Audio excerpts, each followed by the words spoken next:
കൃഷ്ണ കൃഷ്ണ ഹരേ ഹരേ ഹരേ രാമ രാമ രാമ ഹരേ ഹരേ ഹരേ കൃഷ്ണ കൃഷ്ണ കൃഷ്ണ ഹരേ ഹരേ ഹരേ രാമ രാമ രാമ ഹരേ ഹരേ ഹരേ കൃഷ്ണ കൃഷ്ണ കൃഷ്ണ ഹരേ ഹരേ ഹരേ രാമ രാമ ഹരേ ഹരേ ഹരേ കൃഷ്ണ കൃഷ്ണ കൃഷ്ണ ഹരേ ഹരേ ഹരേ രാമ രാമ ഹരേ ഹരേ ഹരേ കൃഷ്ണ കൃഷ്ണ കൃഷ്ണ ഹരേ ഹരേ ഹരേ രാമ രാമ ഹരേ ഹരേ.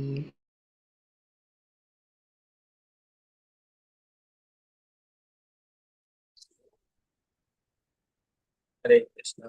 श्री राधा गोविंद मंदिर स्कूल मैंगलोर श्रीमद् बालगंगाधर ओमज्ञानतिमिरान्धस्य ज्ञानाञ्जनाश्लाघे चक्षुरुन्मीलितं येन तस्मै श्रीगुरुवे नमः।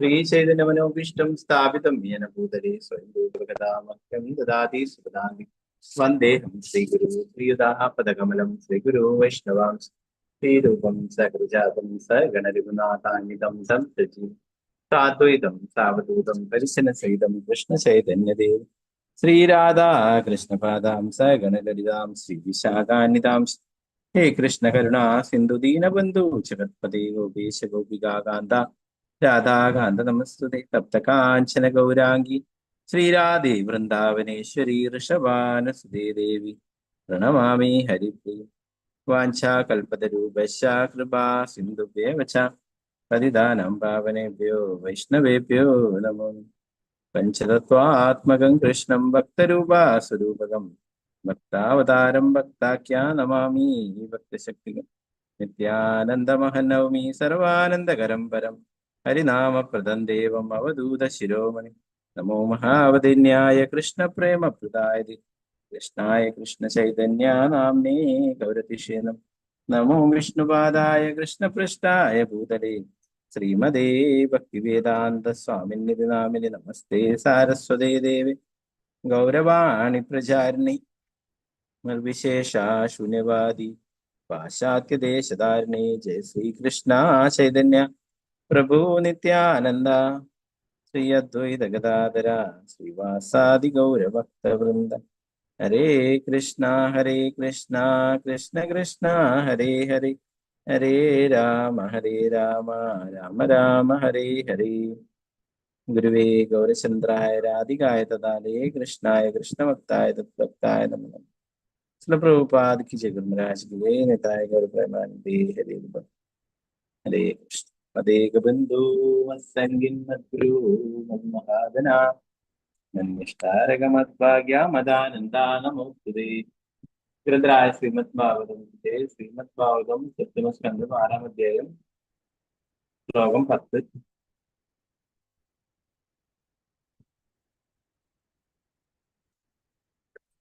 ഓക്കെ, ഇന്നലെ നമ്മൾ പറഞ്ഞു ആയുസ് അല്ലെ 100 വർഷം പറയുന്നുണ്ടെങ്കിൽ ഇതിൽ പകുതി ഉറങ്ങി തീർക്കുന്നു അല്ലെ. 20 വർഷം കുട്ടിയായിട്ടും അങ്ങനെ പോകുന്നു അല്ലെ. അവസാനത്തെ 20 വർഷം പ്രായമായിട്ടും ബുദ്ധിമുട്ടൊക്കെ ആയിട്ട് അങ്ങനെ പോകുന്നു അല്ലെ. അതിന്റെ ഇടയിൽ കുറച്ചു കാലം മാത്രമേ ഉള്ളൂ, അത് ഭാര്യ കുട്ടികൾക്ക് ഇങ്ങനെയൊക്കെ കരുതിയിട്ട് അങ്ങനെയും പോകുന്നു എന്നാണ് പറയുന്നത്. ജീവിതത്തില് ആത്മീയ കാര്യങ്ങൾ ചെയ്യാനായിട്ട് സമയമില്ല എന്നതാണ് പറയുന്നത്.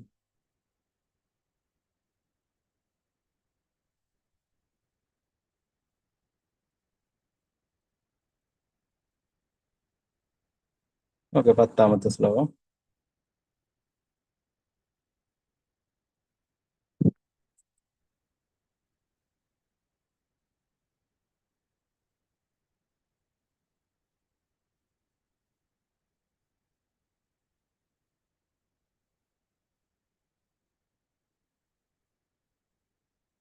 കാണാലോ അല്ലേ കൃഷ്ണ?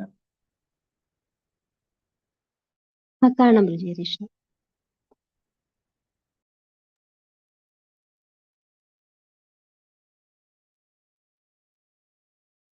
ഓം നമോ ഭഗവതേ വാസുദേവായ.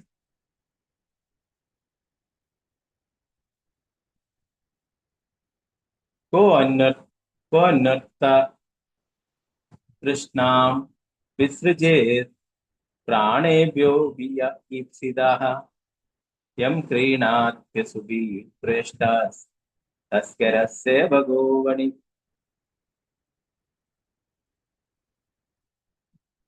को नर्त तृष्णां विसृजेत् प्राणेभ्यो अपि ईप्सितः यं क्रीणात्यसुभिः प्रेष्टस्तस्करस्य भगोवणि. को नर्त तृष्णां विसृजेत् प्राणेभ्यो ईप्सितः यं क्रीणित्यासुभिः प्रेष्टस्तस्करस्य भगोवणि. हरे कृष्ण.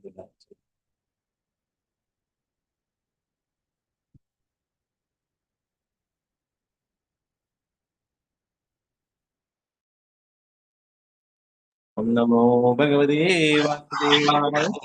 ओम नमो ॐ भगवते नमो भगवते वासुदेवाय. वासुदेवाय। को नर्त तृष्णां विसृजेत् प्राणेभ्यो ईप्सितः तृष्णां विसृजेत् प्राणेभ्यो ईप्सितः यं क्रीणित्यासुभिः प्रेष्टस्तस्करस्य भगोवणि. हरे यं भगोवणि।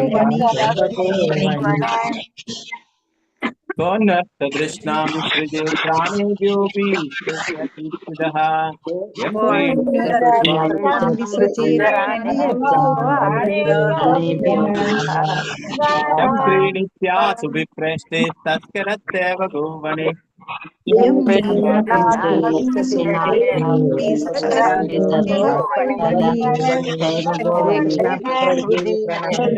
हरे कृष्ण हरे कृष्ण प्रभुजी हरे कृष्ण.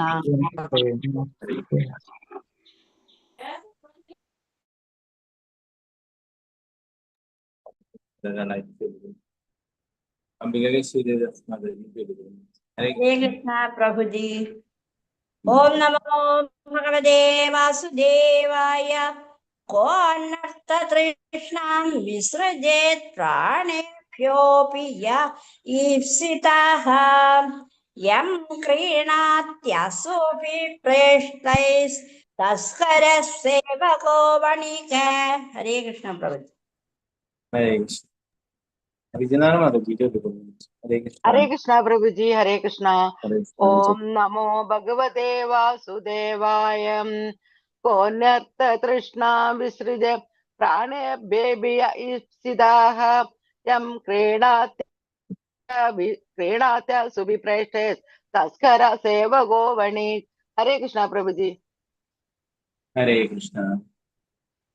पद्मावती माता जी हरे कृष्ण प्रभु जी। ओम नमो भगवते वासुदेवाय। को नर्त तृष्णां विस्मृजेत् प्राणेभ्यो अभि य ईप्सितः यं प्रीणात्य सुभिः प्रेष्टैः तस्करः सेवको वणि। हरे कृष्ण प्रभु जी। हरे कृष्ण. मालती माता जी हरे कृष्ण प्रभु जी। हरे कृष्ण. ओम नमो भगवते वासुदेवाय। को अन्यर्थ तृष्णां विसृजेत् प्राणेभ्योऽपि य ईप्सितः यं क्रीणाद्यसुभिः प्रेष्टैस्तस्करः सेवको वणिक्। हरे कृष्ण माता। हरे कृष्ण. सीतारामन माता जी हरे कृष्ण प्रभु जी। हरे कृष्ण. ओम नमो भगवते वासुदेवाय। को नोर्थ तृष्णां विसृजेत् प्राणोऽप्याय उपस्थितः यं क्रीणात्यसुभिः प्रष्टा तस्करा सेवको वणिक्। हरे कृष्ण प्रभु जी। हरे कृष्ण. माता जी हरे कृष्ण प्रभु जी प्रणाम. ओम नमो भगवते वासुदेवाय. को नर्त्वा तृष्णां विसृजेत् प्राणेभ्यो अभि य ईप्सितः यं क्रीणात्यसुभिः प्रेष्टस्तस्करा सेवको वणिक्. हरे कृष्ण प्रभु जी प्रणाम। हरे कृष्णा। सलाम माता जी हरे कृष्णा। हरे कृष्णा प्रभु जी। ओम नमो भगवते वासुदेवाय। को अन्वर्थ तृष्णां विसृजेत् प्राणेभ्यो ईप्सितः यं क्रीणात्य सुभिः प्रेष्टैः तस्करा सेवको वणिक्। हरे कृष्णा प्रभु जी। हरे कृष्णा। हरे कृष्णा प्रभु जी। माता जी। ओम नमो भगवते वासुदेवाय। कोऽन्वर्ततृष्णां विसृजेत् प्राणेभ्यो अपि य ईप्सितः यं क्रीणात्य सुभिप्रेष्टैः तस्कर सेवको वणिक्। हरे कृष्णा प्रभु जी। हरे कृष्णा। राजमाता जी हरे कृष्ण प्रभु जी। ओम हरे नमो कृष्णा। भगवते वासुदेवाय। कोऽन्वर्ततृष्णां विसृजेत् प्राणेभ्यो य ईप्सितः यं कृणात्य सुभिः प्रेष्टैस्तस्कर सेवको वणिक्। हरे कृष्णा। हरे कृष्ण। भारतीय माता जी। हरे कृष्णा प्रभु जी। ओम हरे कृष्णा। नमो भगवते वासुदेवाय। को नर्ततृष्णां विसृजेत् प्राणेभ्योऽपि या ईप्सितः यं क्रीणात्यसुभिः प्रेष्टैस्तस्करसेवको वणिक्। हरे कृष्णा। हरे कृष्णा। निर्मला माता जी हरे कृष्णा। हरे कृष्णा प्रभु जी। ओम नमो भगवते वासुदेवाय। कोऽन्वर्ततृष्णां विसृजेत् प्राणेभ्यो ईप्सितः यं क्रीणात्य सुभिः प्रेष्टैस्तस्कर सेवको वणिक्। हरे कृष्णा प्रभु जी। हरे कृष्णा। नवमारी माता जी हरे कृष्णा। हरे कृष्ण प्रभु जी। ओ हरे नमो कृष्णा। भगवते वासुदेवाय। को अन्वर्थ तृष्णां विसृजेत् प्राणोऽप्यपि अभि या ईप्सितः यं क्रीणात्य सुभिः प्रेष्टस्ते सत्कर सेवको वणिक्। हरे कृष्ण प्रभु जी। हरे कृष्णा।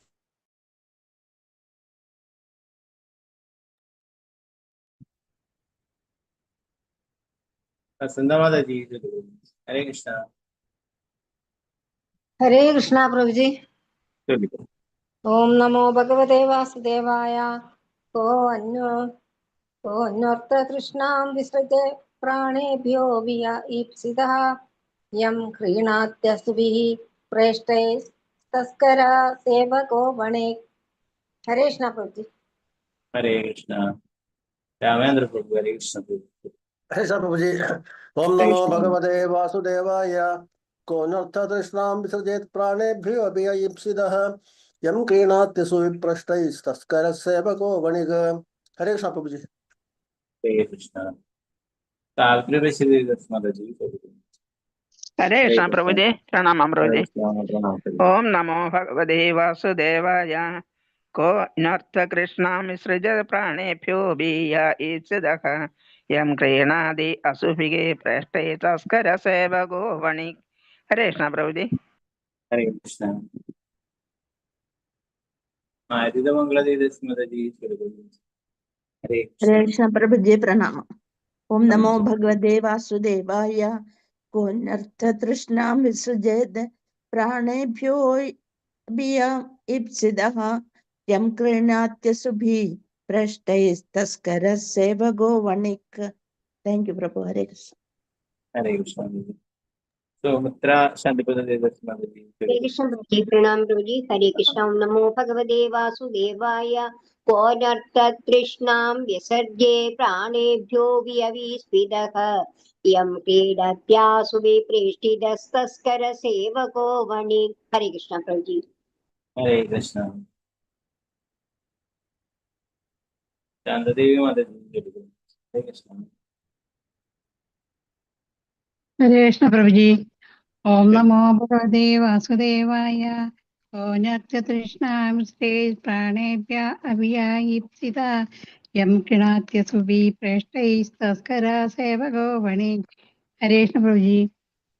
हरे कृष्ण। वर्णप्रमा माता जी हरे हरे कृष्ण कृष्ण। प्रभु। ओम नमो भगवते वासुदेवाय।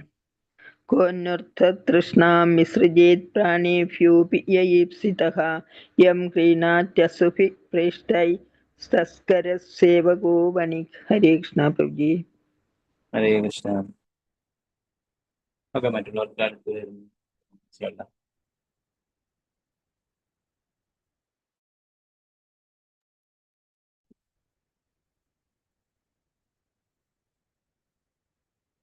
വർദ്ധനം ഭാവാർത്ഥം ഭക്തിവേദാന്ത സ്വാമി ശ്രീല പ്രഭുപാദ ജയ്.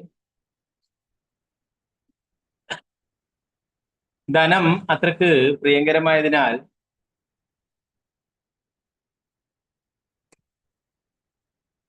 ധനത്തെ തേനിനേക്കാൾ മധുരമുള്ളതായി കരുതുന്നു.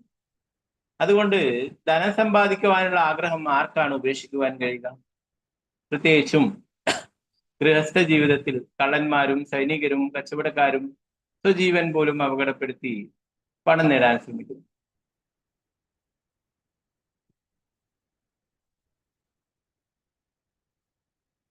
ഭാവാർത്ഥം ഭക്തിവേദാന്ത സ്വാമി ശ്രീല പ്രഭുപാദ ജയ്.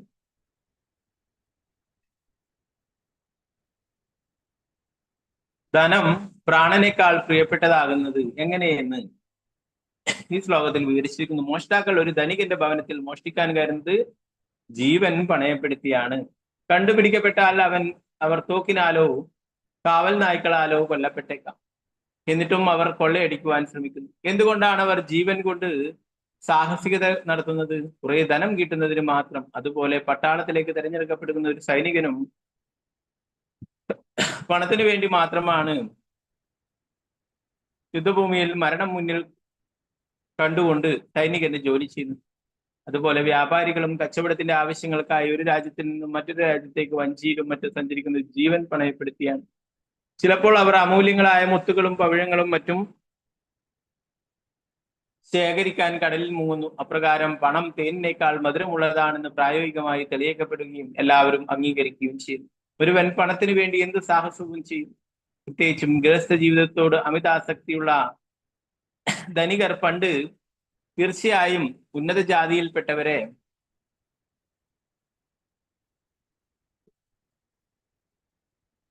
ബ്രാഹ്മണർ, ക്ഷത്രിയർ, വൈശ്യർ അഥവാ ശൂദ്രർ ഒഴികെ എല്ലാവരെയും ഗുരുകുലത്തിൽ വെച്ച് ബ്രഹ്മചര്യം, അഷ്ടാംഗയോഗം എന്നിവകളുടെ അഭ്യസനത്തിലൂടെ പരിത്യാഗ രീതിയിലുള്ള ജീവിതവും ഇന്ദ്രിയ നിയന്ത്രണവും പരിശീലിപ്പിച്ചിരുന്നു. അതിനുശേഷം അവർക്ക് ഗൃഹസ്ഥ ജീവിതത്തിൽ പ്രവേശിക്കുവാൻ അനുവാദം നൽകി വന്നു.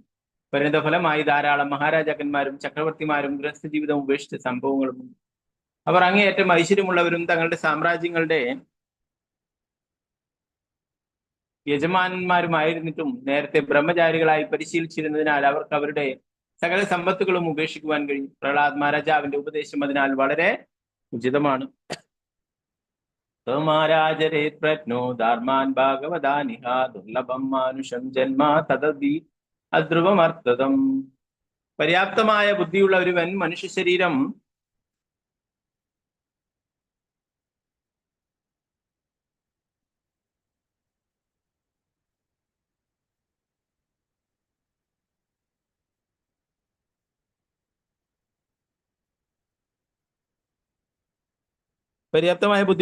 മനുഷ്യ ശരീരം ജീവിതത്തിന്റെ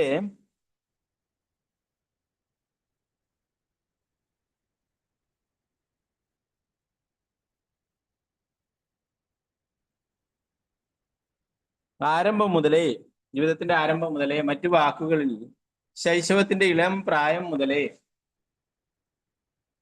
മറ്റെല്ലാ ഇടപാടുകളും ഉപേക്ഷിച്ച് ഭക്തിത സേവനം പരിശീലിക്കാൻ ഉപയോഗിക്കണം.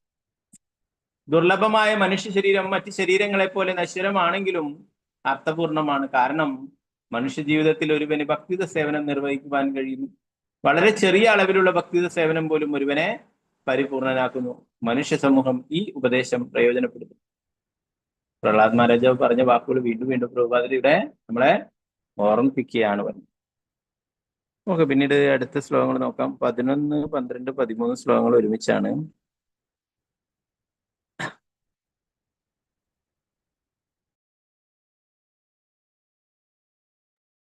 ഓം നമോ ഭഗവതേ വാസുദേവായ.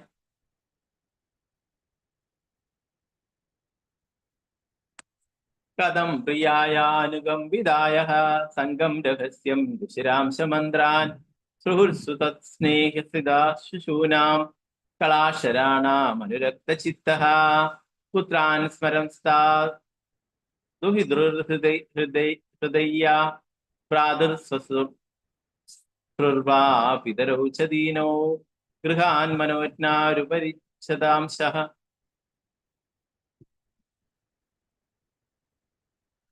വൃത്തിം ശകുല്യാ പശുഭൃത്യവർഗാൻ ത്യജ്യേതകോശസ്കൃതിവേഹമാനഃ കർമാണി ലോപാദവിതൃപ്തകാമഃ ഔപസ്ഥ്യജഹ്വം ബഹുമാന്യമാനഃ കഥം വിരച്ഛേദ ദുരന്തമോഹഃ.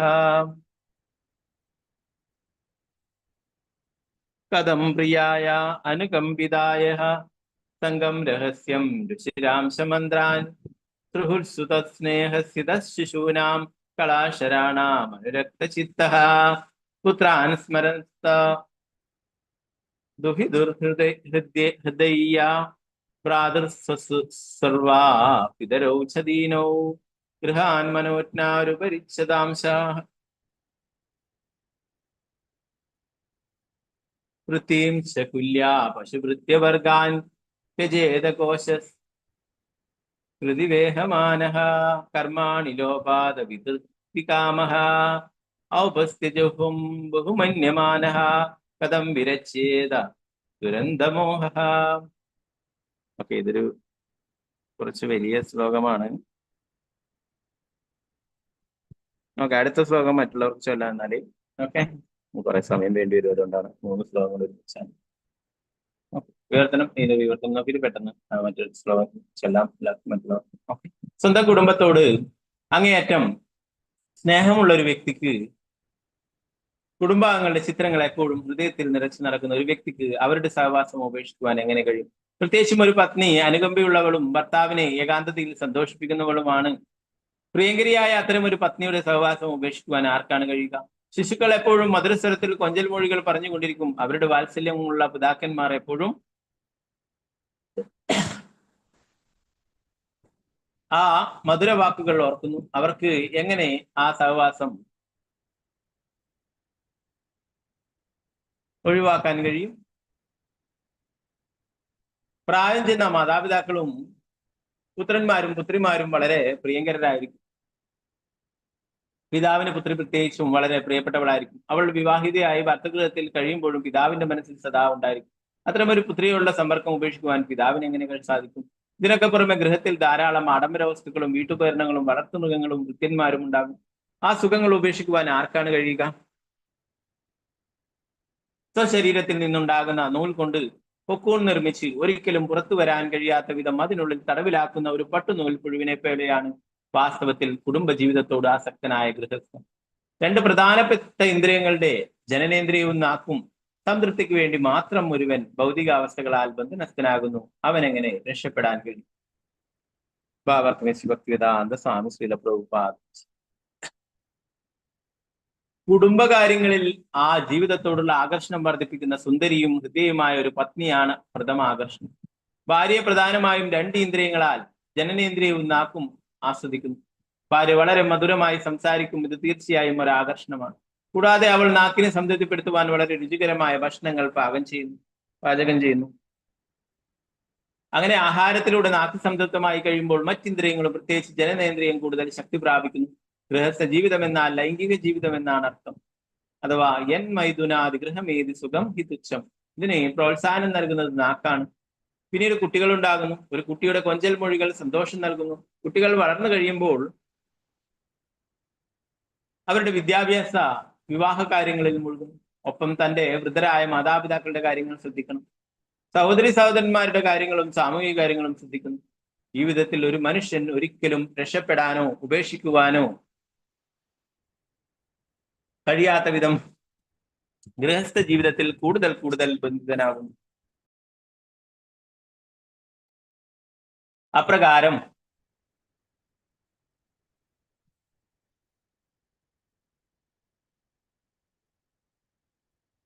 ഗൃഹസ്ഥം ഒരിക്കലും കരകയറാൻ കഴിയാത്ത ഒരു പൊട്ടക്കിണറിൽ വീണതിന് തുല്യമായി തീരുന്നു. ഗൃഹമന്തകവും.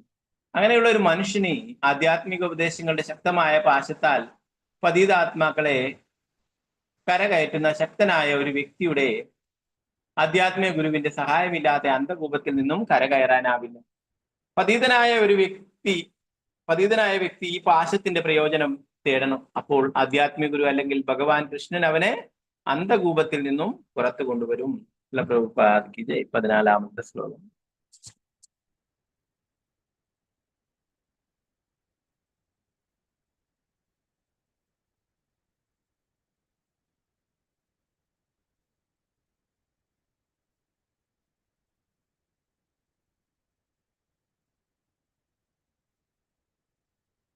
ഓം നമോ ഭഗവതേ വാസുദേവായ കുടുംബപോഷായ വിയൻ നിജായുർ ന ബുദ്ധ്യതേർത്ഥം വിഹദം പ്രമത്തഃ സർവത്ര താവത്രയ ദുഃഖിതാത്മാ നിർവിദ്യതേ നാ സകുടുംബരാമഃ.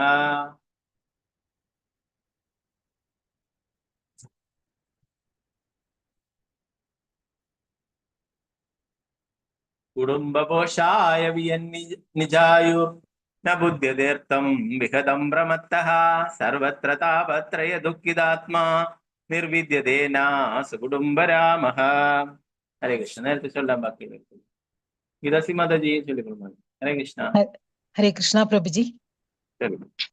ഓം നമോ ഭഗവതേ വാസുദേവായ കുടുംബപോഷായ വിയന്നിജായുർന ബുദ്ധ്യതേർത്ഥം വിഹദം പ്രമത്തഃ സർവത്ര താപത്രയ ദുഃഖിതാത്മാ നിർവിദ്യതേന സുകുടുംബരാമഃ. ഹരേ കൃഷ്ണ പ്രഭുജി. ഹരേ കൃഷ്ണ.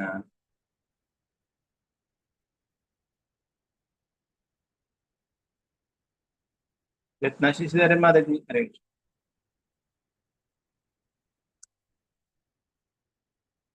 അൺമ്യൂട്ട് ചെയ്തു. രത്നശിശുധരൻ മാതാജി ചൊല്ലിക്കൂ. ഹരേ കൃഷ്ണ. ഓം നമോ ഭഗവതേ വാസുദേവായ കുടുംബപോഷായ വിയന്നിജായുർ ന ബുദ്ധ്യാതേർത്ഥം വിഹിതം പ്രമത്തഃ സർവത്ര താപത്രയ ദുഃഖിതാത്മാ നിർവിദ്യതേന സകുടുംബരാമഃ. ഹരേ കൃഷ്ണ പ്രഭുജി. പ്രണാമം. ഹരേ കൃഷ്ണ.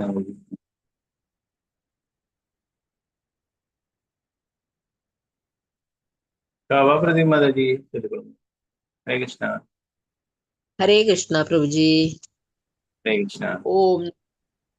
ഓം നമോ ഭഗവതേ വാസുദേവായ കുടുംബപോഷായ വിയന്നിജായുർ ന ബുദ്ധ്യതേ അർത്ഥം വിഹിതം പ്രമത്തഃ സർവത്ര താപത്രയ ദുഃഖിതാത്മാ നിർവിദ്യതേന സ്വകുടുംബരാമഃ. ഹരേ കൃഷ്ണ. ഹരേ കൃഷ്ണ. ഞാനിത് മാതാജി ചൊല്ലിയോ? ഹരേ കൃഷ്ണ. ഹരേ കൃഷ്ണ പ്രഭുജി. ഓം നമോ ഭഗവതേ വാസുദേവായ കുടുംബപോഷായ വിയന്നിജായുർ ന ബുദ്ധ്യതേർത്ഥം വിഹിത പ്രമത്തഃ സർവത്ര താപത്രയ ദുഃഖിതാത്മാ നിർവിദ്യതേന സകുടുംബരാമഃ. ഹരേ കൃഷ്ണ പ്രഭുജി. ഹരേ കൃഷ്ണ. തനുപ്രതി മാതാജി ചൊല്ലിക്കൊള്ളു. ഹരേ കൃഷ്ണ. അൺമ്യൂട്ട് ചെയ്തോളൂ. തനുപ്രതി മാതാജി. ഹരേ കൃഷ്ണ. കൃഷ്ണ മാതാജി ചൊല്ലിക്കൊള്ളു. ഹരേ കൃഷ്ണ. ഹരേ കൃഷ്ണ പ്രഭുജി. ഓം നമോ ഭഗവതേ വാസുദേവായ കുടുംബപോഷായ വിയന്നിജായുർ ന ബുദ്ധ്യതേർത്ഥം വിഹത പ്രമത്തഃ സർവത്ര താപത്രയ ദുഃഖിതാത്മാ നിർവിദ്യതേന സകുടുംബരാമഃ. ഹരേ കൃഷ്ണ.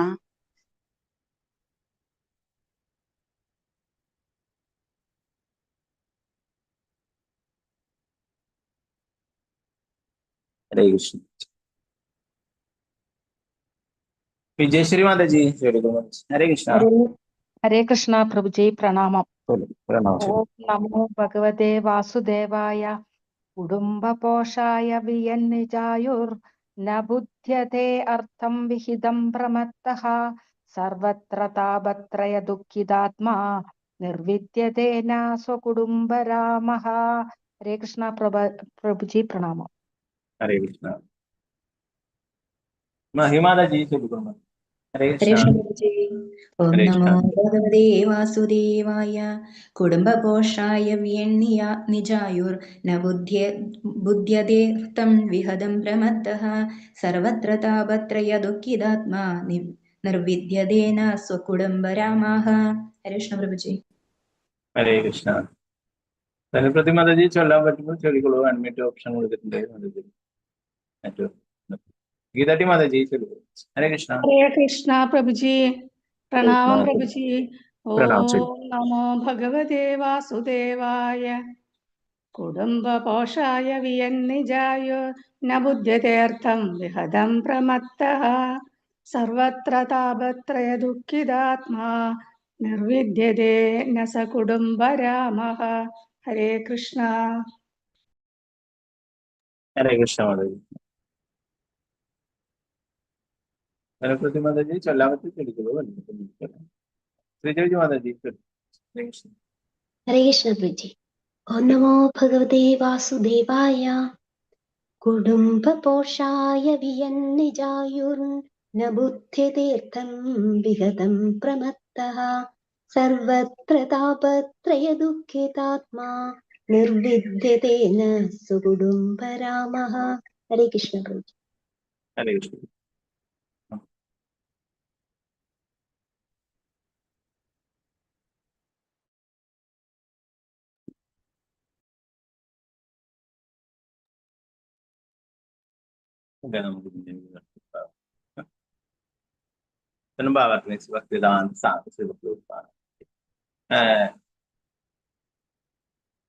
ആസക്തനായ വ്യക്തി കുടുംബത്തെ സംരക്ഷിക്കുന്നതിന് വേണ്ടി മാത്രം തന്റെ വിലപ്പെട്ട ജീവിതം പാഴാക്കുകയാണെന്ന് മനസ്സിലാക്കുന്നില്ല.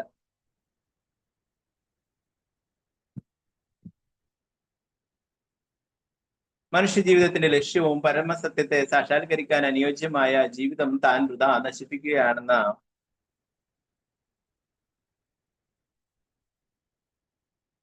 കാര്യവും അയാൾ അറിയുന്നില്ല.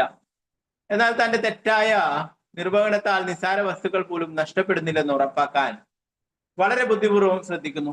അപ്രകാരം ഭൗതിക അസ്തിത്വത്തിൽ ആസക്തനായ ഒരു വ്യക്തിക്ക് എപ്പോഴും ത്രിവിധ ക്ലേശങ്ങൾ സഹിക്കേണ്ടി വന്നാലും ഭൗതിക അസ്തിത്വത്തോട് അരുചി വളർത്തിയെടുക്കുവാൻ അയാൾ ഒട്ടും തന്നെ ശ്രമിക്കുന്നില്ല.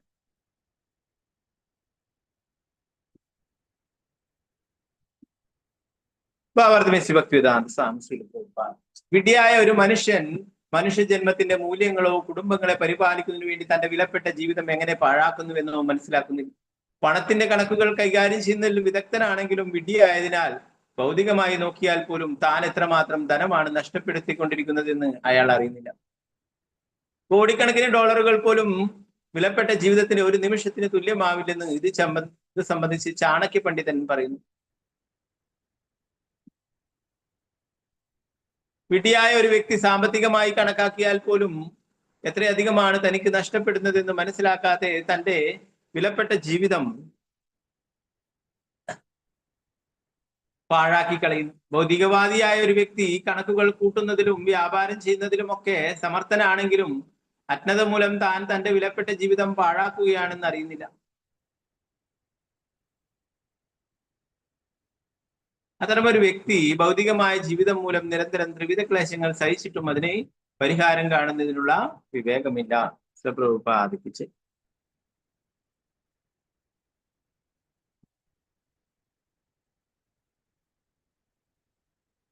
ഈ ഒരു ശ്ലോകം നമ്മൾ 15-ാമത്തെ 2 പേജുകളിലായിട്ടാണ് ശ്ലോകം ഉള്ളത്.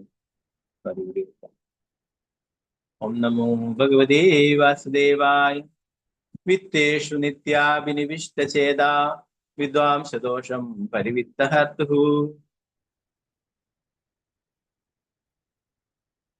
പ്രത്യേഹവാദാപ്യജിതേന്ദ്രിയസ്ഥ ദശാന്തകാമോ ഹരദേ കുടുംബീ വിത്തേഷു നിത്യാഭിനിവിഷ്ടചേതാ വിദ്വാംസദോഷം പരിവിത്തഹർത്തുഃ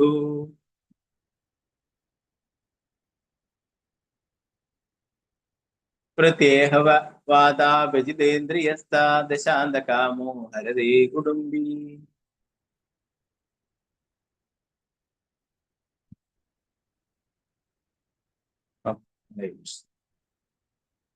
നമുക്ക് 10-ാമത്തെ ശ്ലോകം നോക്കാം.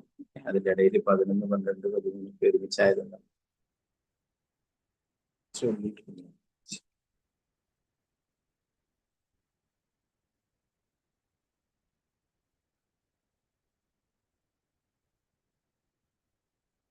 നാരായണ നമസ്കൃത്യ നരം ചൈവ നരോത്തമം ദേവീം സരസ്വതിം വ്യാസം തതോ ജയമുദ്രേ നഷ്ടപ്രായേഷു ഭദ്രേഷു നിത്യം ഭാഗവത സേവയാ ഭഗവതി ഉത്തമ ശ്ലോകേ ഭക്തിർഭവതി നൈഷ്ഠികേ മൂകം കരോതി വാചാലം പങ്കും ലംഘയതേ ഗിരിം യത്കൃപാതമഹം വന്ദേ ശ്രീഗുരു ദീനദാരിണം പരമാനന്ദമാധവം ശ്രീചൈതന്യേശ്വരം.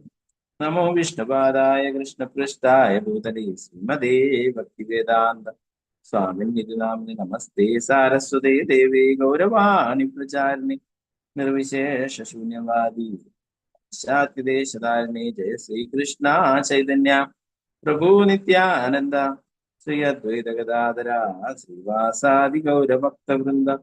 ഹരേ കൃഷ്ണ കൃഷ്ണ കൃഷ്ണ ഹരേ ഹരേ, ഹരേ രാമ രാമ രാമ ഹരേ ഹരേ.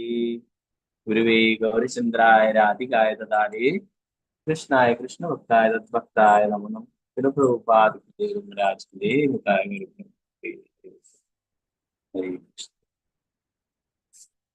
ഇപ്പൊ നേരത്തെയുള്ള ശ്ലോകങ്ങളിൽ പറഞ്ഞു അല്ലെ, പ്രഭാതിൽ പറയുന്നത് കുട്ടിക്കാലത്തൊന്നും ഭക്തി സേവനങ്ങൾ അനുഷ്ഠിക്കാൻ കഴിഞ്ഞില്ലെങ്കിൽ ജീവിതത്തിന്റെ അവസാന കാലങ്ങളിലെങ്കിലും നമ്മൾ അതിനായിട്ട് ശ്രമിക്കണം. സീരിയസ് ആയിട്ട് നമ്മൾ കൃഷ്ണാബോധം പരിശീലിക്കണം എന്നാണ് പറഞ്ഞു നോക്കിയത് അല്ലെ.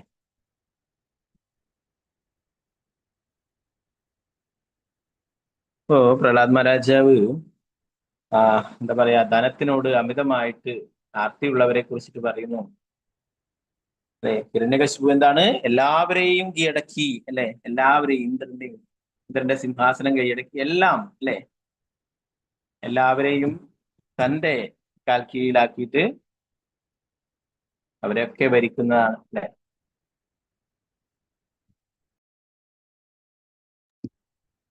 ഇവിടെ പറയുന്നു, ധനം അത്രയ്ക്ക് പ്രിയങ്കരമായതിനാൽ ധനത്തെ തേനിനേക്കാൾ മധുരമുള്ളതായി കരുതും. അതുകൊണ്ട് ധനം സമ്പാദിക്കാനുള്ള ആഗ്രഹം ആർക്കാണ് ഉപേക്ഷിക്കുവാൻ? പ്രത്യേകിച്ചും ഗൃഹസ്ഥ ജീവിതത്തിൽ കള്ളന്മാരും സൈനികരും കച്ചവടക്കാരും സ്വജീവൻ പോലും അപകടപ്പെടുത്തി പണം നേടാൻ ആണ്. ഈ ലോകം തന്നെ, ഇതിന്റെ പോക്ക് തന്നെ എന്തിനാണ്? എല്ലാവർക്കും പണം സമ്പാദിക്കണം. അത് ഏത് വഴിയായാലും പ്രശ്നമില്ല. അതുപോലെ തന്നെ ആ സമ്പാദിച്ച പണം കൊണ്ട് സുഖലോലുപരായി കഴിയണം. ഇതൊക്കെയാണ് ആഗ്രഹം.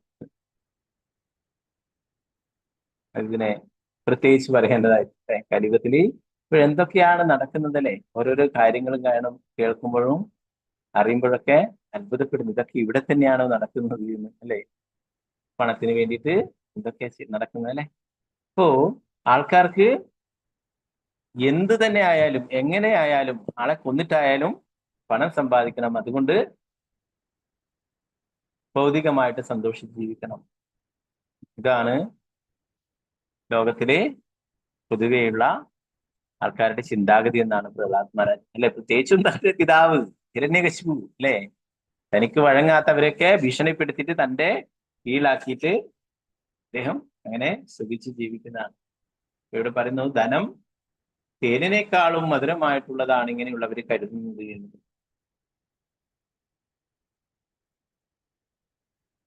കള്ളന്മാരൊക്കെ മോഷ്ടിക്കാൻ പോകുന്നു. അവർക്കറിയാം ശിക്ഷയെ കുറിച്ചിട്ട് അല്ലെ, തീർച്ചയായിട്ടും ശിക്ഷിക്കപ്പെടും എന്നുള്ള കാര്യം. എങ്കിലും അവര് നിർത്തുന്നില്ല അല്ലെ. വീണ്ടും ഒരിക്കൽ പിടിക്കപ്പെട്ടാൽ പോലും ഇറങ്ങിയ ഉടനെ തന്നെ വീണ്ടും കൂടുതൽ വലിയ വലിയ കള്ളത്തരങ്ങൾ ചെയ്യാനായിട്ട് ശ്രമിക്കും. എന്താണ് അവിടെ അസോസിയേഷൻ അങ്ങനെയുള്ളവരുമായിട്ട് ചെറിയ ചെറിയ കള്ളത്തരം ചെയ്തിട്ട് ജയിലിൽ പോയി കഴിഞ്ഞാൽ എന്താണ് അവിടെ വലിയ വലിയ കള്ളന്മാരൊക്കെ ഉണ്ടാവും അല്ലെ. അവരുടെ അസോസിയേഷനുകളിലൊക്കെ കൂടുതൽ കള്ളത്തരങ്ങൾ അവർ പഠിക്കുകയും പരിശീലനങ്ങൾ നേടുകയും ചെയ്യുന്നു. പിന്നീട് പുറത്തു വന്നിട്ടാവും വീണ്ടും വലിയ കള്ളന്മാരായിട്ട് മാറും. ഇതല്ല ശരിയായ, നേരത്തെ വിദ്യാഭ്യാസ രീതി പറഞ്ഞ പോലെ ഇതല്ല ശരിയായ ശിക്ഷണ രീതി. ജയിലുകളിലൊക്കെ ഭഗവത്ഗീത ക്ലാസ്സുകളൊക്കെ കൊടുക്കുന്നു. അപ്പോ അങ്ങനെയുള്ളവര് ആ ഭഗവാന്റെ സന്ദേശങ്ങളൊക്കെ കേട്ടിട്ട് മനസ്സിലാക്കിയുള്ള ആൾക്കാർ അങ്ങനെയുള്ള ജയിൽ ശിക്ഷകളൊക്കെ കഴിഞ്ഞിട്ട് വരുമ്പോ അവര് നല്ല രീതിയിൽ ജീവിക്കാൻ തുടങ്ങുന്നു. ഇങ്ങനെയുള്ള കള്ളത്തരത്തിന്റെ ചെയ്തു കഴിഞ്ഞാൽ അതിനൊക്കെ ശിക്ഷയുണ്ട്. ഇവിടുന്ന് നിയമപരമായിട്ട് ഇവിടുന്ന് ഗവൺമെന്റോ പോലീസോ കോടതിയോ ഒന്നും ശിക്ഷിക്കുന്നില്ലെങ്കിൽ എന്താണ് യമരാജന്റെ കോടതിയില് ഇതിനൊക്കെ ശിക്ഷ ഏൽക്കേണ്ടതായിട്ട് വരും. നമ്മൾ പഞ്ചമസ്കന്ധത്തിൽ നേരത്തെ പഠിച്ചു 28 നരകങ്ങൾ. അതുകൂടെ തന്നെ അത് പ്രധാനപ്പെട്ടത് അതിൽ പറയപ്പെടാത്ത ആയിരക്കണക്കിന് നരകങ്ങളൊക്കെ ഉണ്ട്. ഇതിനെക്കുറിച്ചൊക്കെ മനസ്സിലാക്കിയിരിക്കുന്ന ഒരു വ്യക്തി ഇങ്ങനെയുള്ള ശിക്ഷകള് കുറ്റകൃത്യങ്ങൾ ചെയ്യില്ല. എന്നാലും ചില ആൾക്കാരൊക്കെ അത് ചെയ്യും, അറിഞ്ഞും ഇങ്ങനെയുള്ള ശിക്ഷകൾ ഉണ്ടായാലും പ്രശ്നമില്ല എന്ന് പറഞ്ഞുകൊണ്ട് ചെയ്യുന്ന ആൾക്കാർ അല്ലെ. പൊതുവെ ഇപ്പോഴങ്ങനെയാണ് കൂടുതലും രാഷ്ട്രീയക്കാരൊക്കെ ജയിലിൽ കിടക്കുന്നുണ്ട്. അവിടെ ജയിലിൽ എല്ലാ സുഖ സൗകര്യങ്ങളും ഉണ്ട് അല്ലെ. അതുകൊണ്ട് എന്താണ് ചില ആൾക്കാരൊക്കെ ഇപ്പൊ ഈ അടുത്ത കാലത്തൊക്കെ പലതും കേൾക്കുകയുണ്ടായി. എന്താണ് പ്രത്യേകിച്ച് പണിയൊന്നും ഇല്ല ഇപ്പോഴേ, അതുകൊണ്ട് ജയിലിൽ പോയാൽ സമാധാനമായിട്ട് അവിടെ ഭക്ഷണമൊക്കെ കിട്ടും, സമാധാനമായിട്ട് അവിടെ കിടന്നുറങ്ങാനും. അപ്പൊ ആൾക്കാരുടെയൊക്കെ ചിന്താഗതി ഇങ്ങനെയാണ്. എന്താണ് ജയിലിൽ പോയാലും അവർക്ക് കഷ്ടപ്പാടുകളൊന്നുമില്ല, അവിടെയും സുഖിച്ച് ജീവിക്കാമെന്നുള്ള ഒരവസ്ഥയായി. അപ്പോ അതുകൊണ്ട് ഇതല്ല യഥാർത്ഥ ശിക്ഷാരീതി അല്ലെ. അതുകൊണ്ട് അവർക്ക് മാറ്റമൊന്നും ഉണ്ടാവുന്നില്ല അല്ലെ. എന്താണ് അവരുടെ ആ മനസ്സിലാണ് പരിവർത്തനം വേണ്ടത് അല്ലെ. ഇതെങ്ങനെയാണ് ആത്മീയ കാര്യങ്ങൾ മനസ്സിലാക്കുകയും അല്ലെ. ആ ഭഗവത്ഗീതയുടെ സന്ദേശങ്ങൾ ധാരാളം ഭക്തന്മാരുണ്ട് ജയിലിലൊക്കെ പോയിട്ട് ക്ലാസ് എടുക്കുന്നു. കേരളത്തിൽ തന്നെയുണ്ട്. ഇവരെല്ലാം സാറ്റർഡേയും സൺഡേ ഒക്കെ ജയിലിൽ പോയിട്ട് ക്ലാസ് എടുക്കും. താല്പര്യമുള്ള കുറെ ആൾക്കാർ അതിൽ പങ്കെടുക്കും. അതിൽ തന്നെ കുറെ ആൾക്കാർ ഇതൊക്കെ മനസ്സിലാക്കിക്കൊണ്ട് കുറ്റകൃത്യങ്ങളിൽ നിന്നൊക്കെ ജയിലിൽ നിന്ന് ഇറങ്ങിക്കഴിഞ്ഞാൽ പിന്നെ കുറ്റകൃത്യങ്ങളൊക്കെ നിർത്തുകയും ചെയ്യുന്നു. ഇതാണ് താല്പര്യമില്ലാത്ത ആളാണ് പിന്നെയും വീണ്ടും വീണ്ടും ഇങ്ങനെയുള്ള കുറ്റകൃത്യങ്ങളൊക്കെ ചെയ്യുന്നത്. അപ്പൊ ഇങ്ങനെ പല ആൾക്കാരും പല രീതിയിലും പണം നേടാനായിട്ട് ശ്രമിക്കുന്നതെന്ന് അവര് സ്വന്തം ജീവിതം പോലും പണയപ്പെടുത്തിയിരുന്നു. പറയുന്ന സൈനികരും സൈനികര് എല്ലാവരും അങ്ങനെയല്ല. എന്നാൽ കുറെ ആൾക്കാരൊക്കെ സൈനികരായിട്ട് തന്നെ എന്താണ് പറയാ മരിക്കും എന്ന് ഉറപ്പായിട്ട് തന്നെ അതിനായിട്ട് പോകും. നമ്മുടെ ഇവിടെ ഒരു റഷ്യക്കാരനൊരു പയ്യനുണ്ടായിരുന്നു. അപ്പൊ അവൻ ആദ്യം എന്തൊക്കെയോ മോശം അസോസിയേഷനൊക്കെ കൊണ്ട് എന്തൊക്കെയോ ലഹരി വസ്തുക്കളൊക്കെ കഴിച്ചിട്ട് അങ്ങനെയൊക്കെ ജീവിച്ചാണ്. പിന്നീട് കൃഷ്ണാബോധത്തിൽ വരികയുണ്ടായി. ഇപ്പോ ഇവിടെയൊക്കെ വരികയുണ്ടായി, ഇവിടുന്നൊക്കെ സേവനങ്ങളൊക്കെ ചെയ്യുന്നുണ്ട്. പിന്നെ വീണ്ടും തിരിച്ചു പോയി. പിന്നീട് കുറെ കാലത്തേക്ക് വന്നില്ല. ആദ്യം വീണ്ടും പഴയ മോശപ്പെട്ട കൂട്ടുകെട്ടിലേക്ക് പോകും. പിന്നീട് ഈ ലഹരി വസ്തുക്കൾ ഉപയോഗിക്കുവാനായിട്ട് പണമൊന്നും ഇല്ലാതപ്പോഴെന്താണ് റഷ്യയും ഉക്രൈനൊക്കെ യുദ്ധം നടക്കുന്നതാണ്. അപ്പൊ അതില് യുദ്ധത്തിൽ പങ്കെടുത്തു കഴിഞ്ഞാൽ ഒരു ദിവസം എത്രയോ, ഇവിടെയൊക്കെ 1000 രൂപ എന്ന് പറയുന്ന പോലെ അവിടെ എത്രയോ പണം ലഭിക്കും എന്ന് കേൾക്കുകയുണ്ട്. അതിൽ പോയി ചേരുകയുണ്ടായെന്ന്. എന്താണ് ഏത് സമയം മരിക്കും ഉറപ്പാണ്. എന്നാല് ഈ ലഹരി വസ്തുക്കളൊക്കെ വാങ്ങിക്കുവാനായിട്ട് പണം വേണം. അതിനു വേണ്ടിയിട്ട് അതിൽ പോയി ചേരുകയുണ്ടായെന്ന്. പിന്നീട് അവന്റെ യാതൊരു അഡ്രസ്സും ഇല്ല എന്ന് പറഞ്ഞു. ഇവിടെ അവരുടെ അടുത്ത ആൾക്കാർ പറഞ്ഞതാണ്. പിന്നീട് അവനെ ഇങ്ങനെ അതിൽ പോയി ചേരുകയുണ്ടായി, സൈന്യത്തിൽ പോയി ചേരുകയുണ്ടായി. പിന്നീട് അവൻ യുദ്ധത്തിലൊക്കെ പോവുകയുണ്ടായി. പിന്നീട് അവന്റെ ഒരു വിവരവുമില്ല എന്നാണ് പറഞ്ഞത്. ചെറിയ ഒരു അത്ര വയസ്സേ ഉള്ളൂ, യങ്ങായിട്ടുള്ള ഒരു പയ്യനായിരുന്നു. അപ്പൊ എന്താണ് അവന് പഴയ കൂട്ടുകെട്ടുകൾ ലഭിക്കുകയുണ്ടായി, അതുപോലെ തന്നെ ലഹരി വസ്തുക്കളൊക്കെ ഉണ്ടായി. അതിന് പണം വേണം. പണം എവിടെ നിന്ന് ലഭിക്കാത്തപ്പോഴെന്താണ് ഇങ്ങനെയുള്ള സൈന്യത്തിൽ ചേരുകയും അങ്ങനെ യുദ്ധത്തിൽ എന്തായാലും മരിച്ചോ തട്ടിക്കൊണ്ടുപോയോ എന്നും യാതൊരു വിവരമില്ല. അങ്ങനെ ധാരാളം ആൾക്കാർ എന്താ പറയാ ഇല്ലാതാവുന്നുണ്ട്. അപ്പൊ അതൊന്നും അവർക്ക് അത്ര വലിയ വിഷയമൊന്നുമല്ല. അപ്പൊ എന്താണ് ആ വിലപ്പെട്ട ജീവിതം പാഴായി. അപ്പൊ അതിന് വേറൊരു അവന്റെ ഫാദറൊക്കെ അത് നേരത്തെ തന്നെ ഡിവോട്ടി ആയിരുന്നു എന്ന് പറഞ്ഞു. നേരത്തെ തന്നെ ഡിവോട്ടി ആയിരുന്നു, എല്ലാം പാലിക്കുന്നതാണ് അവന്റെ പേരൻസ് ഒക്കെ എന്ന് പറഞ്ഞു. അപ്പൊ എന്നിട്ട് പോലും ഇങ്ങനെ ആയി മാറുകയില്ല. എന്താണ് മോശം അസോസിയേഷൻ, കൂട്ടുകെട്ട്. അപ്പൊ അതാണ് പ്രഹ്ലാദ് മഹാരാജാവ് പറയുന്നത്. അങ്ങനെയുള്ള ഭൗതികമായിട്ടുള്ള കാര്യങ്ങളൊക്കെ നമ്മളെ നാശത്തിലേക്ക് പോകും. ഒരു ഉദാഹരണം പറഞ്ഞതേ ഉള്ളൂ. അല്ല പൊതുവെ ആൾക്കാർ പറയും സൈനികർ എന്ന് പറയുമ്പോൾ അതെന്താണ്, സൈനികര് രാജ്യത്തോടുള്ള സ്നേഹം കൊണ്ട് എന്താ പറയാ യുദ്ധത്തിനൊക്കെ പോകുന്നതാണ് അല്ലെ. അപ്പൊ അത് ശരിയായ കാര്യം തന്നെയാണ്. എല്ലാവരും അങ്ങനെയല്ല. എന്നാൽ ഇങ്ങനെയുള്ള ആൾക്കാരും ഉണ്ടെന്ന് പറയുന്നത് പണത്തിന് വേണ്ടി മാത്രം സ്വന്തം ജീവിതം നശിച്ചാലും പ്രശ്നമില്ല, പണം ലഭിക്കണം, അതുകൊണ്ട് മയക്കുമരുന്നു അങ്ങനെയുള്ള വസ്തുക്കളൊക്കെ ഉപയോഗിച്ചിട്ട് സുഖിക്കണമെന്ന് ആഗ്രഹിക്കുന്നത്. അപ്പൊ ഒരു ഉദാഹരണം പറഞ്ഞതേ. അങ്ങനെ ധാരാളം ആൾക്കാരെ കാണാം. അങ്ങനെയുള്ള ധാരാളം ആൾക്കാർ അല്ലെ. ഈ കഴിക്കുന്ന മയക്കുമരുന്ന് എന്താണ്, അതും നമ്മളെ നാശത്തിലേക്ക് എത്തിക്കുന്നതാണ് അല്ലെ. അത് അറിഞ്ഞുകൊണ്ട് തന്നെ കഴിക്കുകയൊക്കെ ചെയ്യും. അപ്പൊ ഇങ്ങനെ ധാരാളം കാണാം. അപ്പൊ ഇവിടെ പറയുന്ന അതുപോലെ തന്നെ കച്ചവടക്കാരി അല്ലെ, കച്ചവടക്കാര് പഴയ കാലങ്ങളിലൊക്കെ കച്ചവടക്കാര് ഇങ്ങനെ ദൂര സ്ഥലങ്ങളിലൊക്കെ സഞ്ചരിച്ചിട്ട് അവിടെ നിന്നൊക്കെ വിലപ്പെട്ട വസ്തുക്കളൊക്കെ ശേഖരിച്ചിട്ടാണ് തിരിച്ചു വരിക അല്ലെ. അപ്പോൾ കൊള്ളക്കാരുടെ ഒക്കെ ആക്രമണങ്ങൾ ഏൽക്കുകയും അവരുടെ വസ്തുക്കളൊക്കെ നഷ്ടപ്പെടുകയും ജീവൻ തന്നെ നഷ്ടപ്പെടുകയൊക്കെ ചെയ്യും അല്ലെ. അപ്പോ അതുകൊണ്ട് തന്നെ ഇങ്ങനെയുള്ളവരൊക്കെ അവർക്കറിയാം സ്വന്തം ജീവിതം അപകടത്തിലാണ്, എന്നാലും അവർ പണം നേടാനായിട്ട് കഠിനമായിട്ട് പരിശ്രമിക്കുന്നു എന്നാണ് ഇവിടെ പ്രഹ്ലാദ് മഹാരാജാവ് പറയുന്നത്. അതാണ് പണം, ധനം തേനിനേക്കാളും മധുരമുള്ളതായിട്ട് അവര് അത് ആസ്വദിക്കുന്നു എന്നുള്ളത്.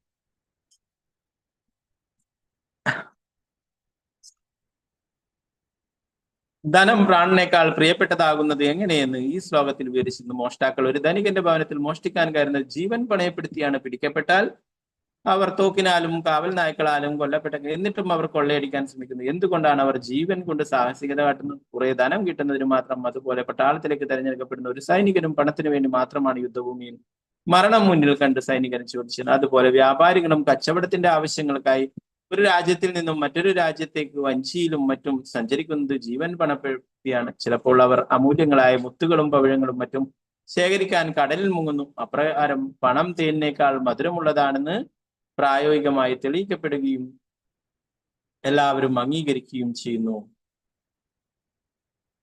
ഒരുവൻ പണത്തിന് വേണ്ടി എന്ത് സാഹസവും ചെയ്യും, പ്രത്യേകിച്ചും ഗൃഹസ്ഥ ജീവിതത്തോട് അമിതാസക്തിയുള്ള ധനികർ. പണത്തിന് വേണ്ടിയിട്ട് എന്ത് ചെയ്യാൻ, ജീവിതം പോലും അപകടപ്പെടുത്തിയിട്ട് എന്ത് പ്രവൃത്തികൾ ചെയ്യാനും ആൾക്കാർ തയ്യാറാണ്, എന്ത് കുറ്റകൃത്യങ്ങൾ ചെയ്യാനും തയ്യാറാണ് അല്ലെ. അതാണ് ഞാനിപ്പോൾ പറഞ്ഞത്. ഇപ്പോൾ ഇവിടെ നടന്നുകൊണ്ടേയിരിക്കുന്നത് അല്ലെ. ഇവിടെ കേരളത്തിലൊക്കെ നിങ്ങളൊക്കെ കേട്ടിട്ടുണ്ടാകും പല ആൾക്കാർ അല്ലെ. പ്രഭാതർ പറയും നമ്മള് എല്ലാ വാർത്തകളും എല്ലാം അങ്ങനെ വിശദമായിട്ടൊന്നും പഠിക്കണം, എന്നാൽ ഈ ലോകത്തിൽ എന്തൊക്കെയാണ് സംഭവിക്കുന്നത് എന്ന് നമ്മൾ അറിഞ്ഞിരിക്കണം എന്ന് പ്രഭാതരും തന്നെ ഓരോരോ മെയിൻ എന്തൊക്കെയാണ് വാർത്തകൾ എന്ന് അറിയാറുണ്ട്. എന്നാൽ മാത്രമേ എന്താ ഇവിടെ നടക്കുന്നത് എന്തെങ്കിലും അറിയണം അല്ലെ. ഇപ്പോ ഈ ഡീറ്റെയിൽ ആയിട്ടൊന്നും പറഞ്ഞ എന്നാലും ഇങ്ങനെയുള്ള വാർത്തകളൊക്കെ കേൾക്കുകയുണ്ടായി, ആൾക്കാർ പറയുകയുണ്ടായി ഇങ്ങനെയൊക്കെയാണ് സംഭവിക്കുന്നത് എന്ന് കേരളത്തില്. അപ്പോ എന്താണ്, സ്വന്തം മുത്തശ്ശനെ തന്നെ പണത്തിന് വേണ്ടിയിട്ട് വധിക്കുന്നു അല്ലെ, വധിക്കാനായിട്ട് കാര്യങ്ങളൊക്കെ പറഞ്ഞു. അപ്പൊ ഇങ്ങനെയാണ് ലോകം പോകുന്നത്. കലിയുഗം പുരോഗമിച്ചുകൊണ്ടിരിക്കുമ്പോൾ, അതും ചെറിയ കുട്ടി, പഠിക്കുന്ന കുട്ടിയൊക്കെ അല്ലെ. അപ്പൊ ഇങ്ങനെ കലിയുഗം പുരോഗമിക്കും തോറും ഇങ്ങനെയുള്ള കുറ്റകൃത്യങ്ങളും മറ്റുമാണ് നടന്നുകൊണ്ടിരിക്കുന്നത് അല്ലെ. എന്തുകൊണ്ടാണ്? ഇവർക്കൊന്നും ആത്മീയമായിട്ടുള്ള ജ്ഞാനമില്ല അല്ലെ. അതുകൊണ്ടാണ് ഇങ്ങനെയൊക്കെ സംഭവിക്കുന്നത്. അപ്പൊ ഇങ്ങനെ ധാരാളം കാര്യങ്ങൾ കാണാം. അപ്പൊ പല ആൾക്കാരും എന്താണ്, പണത്തിന് വേണ്ടിയിട്ട് അല്ലെ ധാരാളം സംഭവങ്ങൾ ഇങ്ങനെ ഉണ്ടാവുന്നു. ഇൻഷുറൻസിന്റെ പൈസ ഒക്കെ കിട്ടാൻ വേണ്ടിയിട്ട് സ്വന്തം ഭർത്താവിനെ കൊല്ലുവാൻ മറ്റുള്ള കാമുകന്മാരൊക്കെ ഏർപ്പെടാൻ, അങ്ങനെ ഈ ലോകത്തിൽ ഈ കലിയുഗത്തിൽ ഇങ്ങനെയുള്ള കാര്യങ്ങളാണ് സംഭവിച്ചുകൊണ്ടിരിക്കുന്നത് അല്ലെ. ഇതിന്റെയൊക്കെ എന്താണ് പിന്നിൽ എന്താണ്, ധാരാളം പണം നേടുക, അതുപോലെ ഇന്ദ്രിയാസ്വാദനം നേടുക, ഇതൊക്കെ ഇതിനാണ് മെയിൻ ആയിട്ട് ഉദ്ദേശിച്ചുകൊണ്ട് കാര്യങ്ങൾ നടക്കുന്നത് എന്ന്. ഈ ശ്രീമദ് ഭാഗവതം പറയുന്നതൊക്കെ തന്നെ സത്യമാണ്. വേറെ അത് തന്നെയാണ് ഇപ്പോഴും സംഭവിച്ചുകൊണ്ടിരിക്കുന്നത്. ഇനി പറയുന്നു, കലിയുഗം പുരോഗമിക്കും തോറും അവസാനമാകുമ്പോൾ ഭക്ഷണം പോലും ലഭിക്കാത്ത അവസ്ഥ വരുമെന്നും മനുഷ്യനെ തന്നെ തിന്നുന്ന അവസ്ഥയിലേക്ക് പോകുമെന്നതും ഭാഗവതത്തിൽ പറഞ്ഞ കാര്യങ്ങളൊക്കെ ഇപ്പൊ സംഭവിച്ചുകൊണ്ടേയിരിക്കുന്നതാണ്.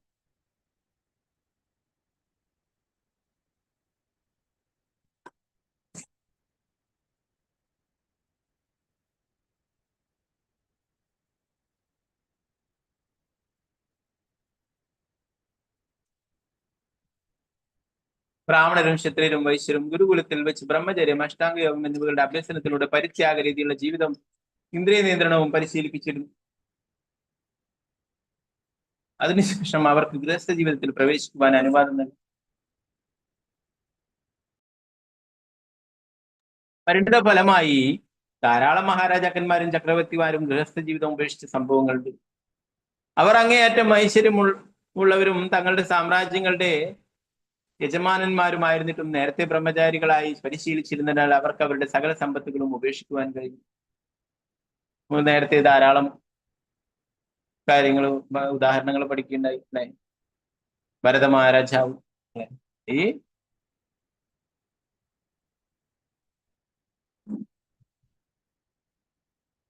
ഭാരതഭൂമി തന്നെ ഭരത മഹാരാജാവിന്റെ ആ ഭരിച്ചിരുന്നുകൊണ്ട് അങ്ങനെ അറിയപ്പെടുന്നത് അല്ലെ. ഈ ഭാരതം എന്ന് പറഞ്ഞത് ഇപ്പോഴും നമ്മുടെ രാജ്യങ്ങളായിട്ടുള്ള രാജ്യങ്ങളൊക്കെ ചേർന്നതാണ് പഴയ ഭാരതം.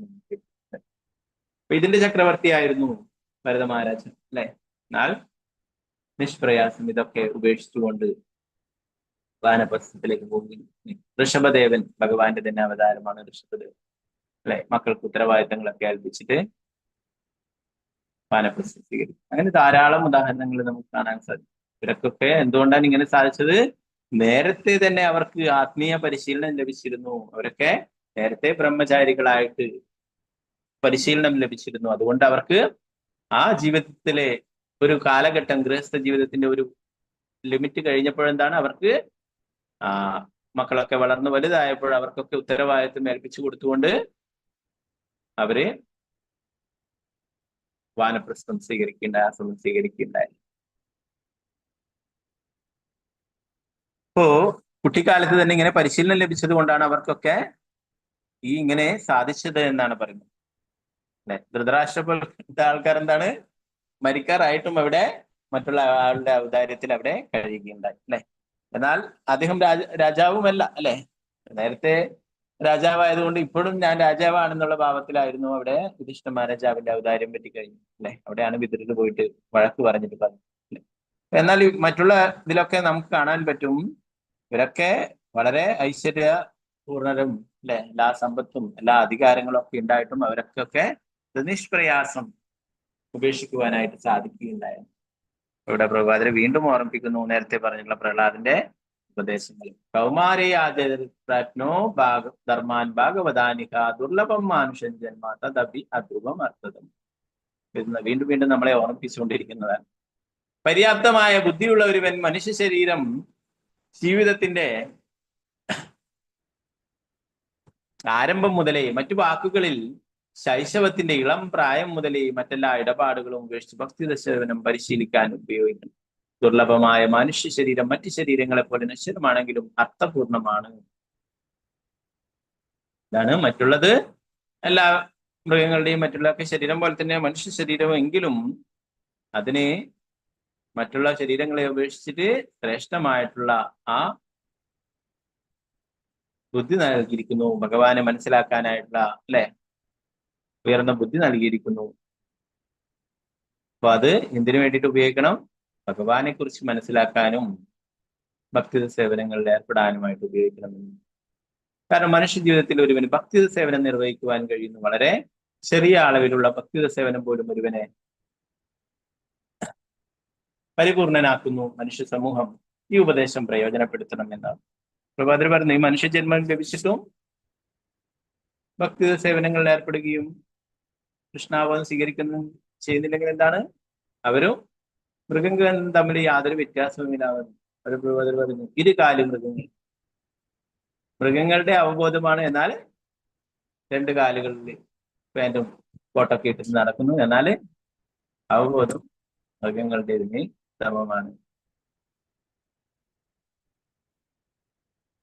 ധർമ്മേന ഹിതു പശുവിൻ സമാനം. ഈ ആധ്യാത്മിക കാര്യങ്ങൾ അനുഷ്ഠിക്കുന്നില്ലെങ്കിൽ എന്താണ് മൃഗവും അവനും തമ്മിൽ വ്യത്യാസമില്ല എന്ന്. 11, 12, 13 ശ്ലോകങ്ങളിലായിട്ട് പറയുന്നത് സ്വന്തം കുടുംബത്തോട് അങ്ങേയറ്റം സ്നേഹമുള്ള ഒരു വ്യക്തിക്ക് കുടുംബങ്ങളുടെ ചിത്രങ്ങൾ എപ്പോഴും ഹൃദയത്തിൽ നിറച്ച് നടക്കുന്ന ഒരു വ്യക്തിക്ക് അവരുടെ സഹവാസം ഉപേക്ഷിക്കുവാൻ എങ്ങനെ കഴിയും? പ്രത്യേകിച്ചും ഒരു പത്നി അനുകമ്പയുള്ളവളും ഭർത്താവിനെ ഏകാന്തത്തിൽ സന്തോഷിപ്പിക്കുന്നതുമാണ്. പ്രിയങ്കരിയായ അത്തരം ഒരു പത്നിയുടെ സഹവാസം ഉപേക്ഷിക്കുവാൻ ആർക്കാണ് കഴിയുക? ശിശുക്കൾ എപ്പോഴും മധുരസ്വരത്തിൽ കൊഞ്ചൽ മൊഴികൾ പറഞ്ഞുകൊണ്ടിരിക്കും. അവരോട് വാത്സല്യമുള്ള പിതാക്കന്മാർ എപ്പോഴും ആ മധുരവാക്കുകൾ ഓർക്കുന്നു. അവർക്ക് പിന്നെ എങ്ങനെ ആ സഹവാസം ഒഴിവാക്കാൻ കഴിയും? പ്രായം ചെന്ന മാതാപിതാക്കളും പുത്രന്മാരും വളരെ പ്രിയങ്കരായിരിക്കും. പിതാവിന് പുത്രി പ്രത്യേകിച്ചും വളരെ പ്രിയപ്പെട്ടവർ. അവൾ വിവാഹിതയായി ഭർത്തൃഗൃഹത്തിൽ കഴിയുമ്പോഴും പിതാവിന്റെ മനസ്സിൽ സദാ ഉണ്ടായിരിക്കും. അത്തരം ഒരു പുത്രിയോടുള്ള സമ്പർക്കം ഉപേക്ഷിക്കുവാൻ പിതാവിന് എങ്ങനെ സാധിക്കും? അതിനൊക്കെ പുറമെ ഗൃഹത്തിൽ ധാരാളം ആഡംബര വസ്തുക്കളും വീട്ടുപകരണങ്ങളും വളർത്തുമൃഗങ്ങളും വൃത്യന്മാരും ഉണ്ടാവും. ആ സുഖങ്ങൾ ഉപേക്ഷിക്കുവാൻ ആർക്കാണ് കഴിയുക? ഇവിടെ പറയുന്നു ഭൗതികമായിട്ടുള്ള ആ അറ്റാച്ച്മെന്റിനെ കുറിച്ചിട്ടാണ് ഇവിടെ പറയുന്നത്. ഒരു ഗൃഹസ്ഥന് അവന്റെ ഭാര്യ, കുട്ടികൾ ഇതൊക്കെ വളരെ പ്രിയപ്പെട്ടവരാണ്.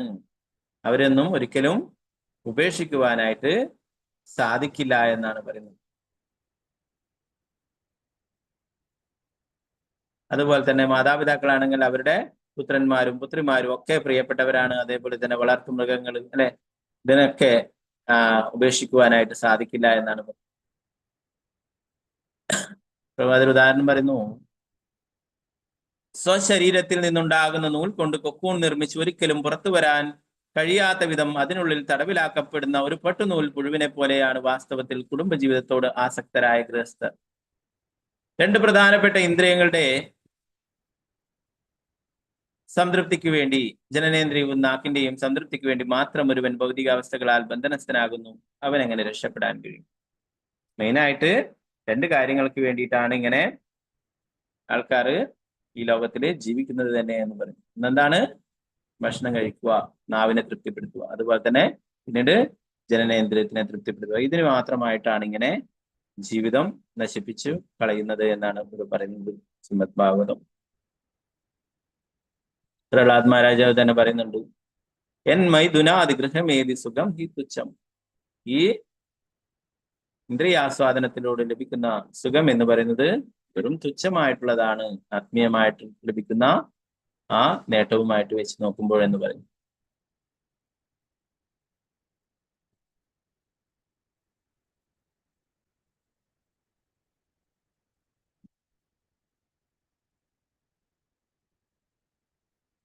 പലതരത്തിലുള്ള ബന്ധനത്തിൽ ആയിട്ട് പറയുന്നു. നേരത്തെ പ്രഹ്ലാദ് മഹാരാജാവ് പറഞ്ഞു അല്ലെ ഹിരണ്യകശിപുവിനോട്, ഈ ഗൃഹസ്ഥ ജീവിതം എന്നത് ഗൃഹമന്ത കൂപം, പൊട്ടക്കിണറാണ് എന്ന് പറയുന്നു.